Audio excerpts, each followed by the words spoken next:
Which one of the following is a part of the electoral college. ठीक है, electoral college में कौन कौन मेंशन होता है?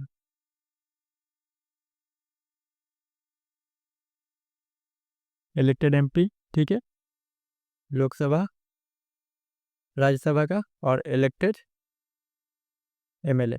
ठीक है, यही होते हैं इलेक्टेड एमपी, लोकसभा और राज्यसभा के इलेक्टेड, नॉमिनेटेड नहीं होते, और एमएलए।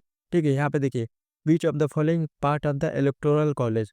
ठीक है, इलेक्टोरल कॉलेज का पार्ट है, ठीक है, ये है MP of Lok Sabha Rajya Sabha MLA for the election of the president. ठीक है, इलेक्शन ऑफ प्रेसिडेंट के पार्ट है इन इंडिया, बट यहाँ पे देखिए बट के बाद does not form part of his forum of his impeachment. ठीक है, इम्पीचमेंट में शामिल नहीं है।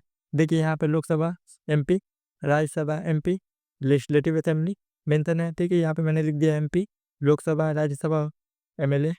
ठीक है, member of legislative assembly, state legislative council यहाँ पे लिखा हुआ है, स्टेट लेजिस्लेटिव असेंबली, ये वाला होगा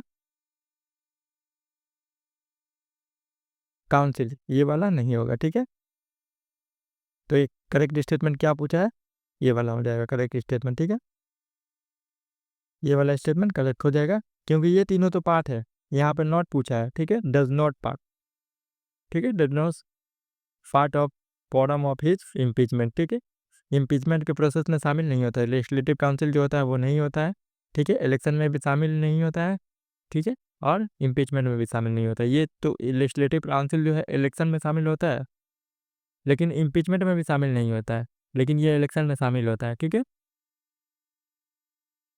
उसके बाद देखिए पावर एंड फंक्शन। पावर से बहुत सारा क्वेश्चन आता है। ठीक है, पावर बहुत जरूरी है, बहुत सारा पावर है, एग्जीक्यूटिव, लेजिस्लेटिव, जुडिशरी। ठीक है, वेटो, वीटो है, डिस्क्रिशनरी पावर है, वो सब का सब हम लोग देखेंगे। ठीक है, एग्जीक्यूटिव पावर देखिए, चलिए स्टार्ट करते हैं। देखिए एग्जीक्यूटिव पावर में देखिए सबसे पहले एड एंड एडवाइस। ठीक है, आर्टिकल 74, यहाँ पे प्रेसिडेंट,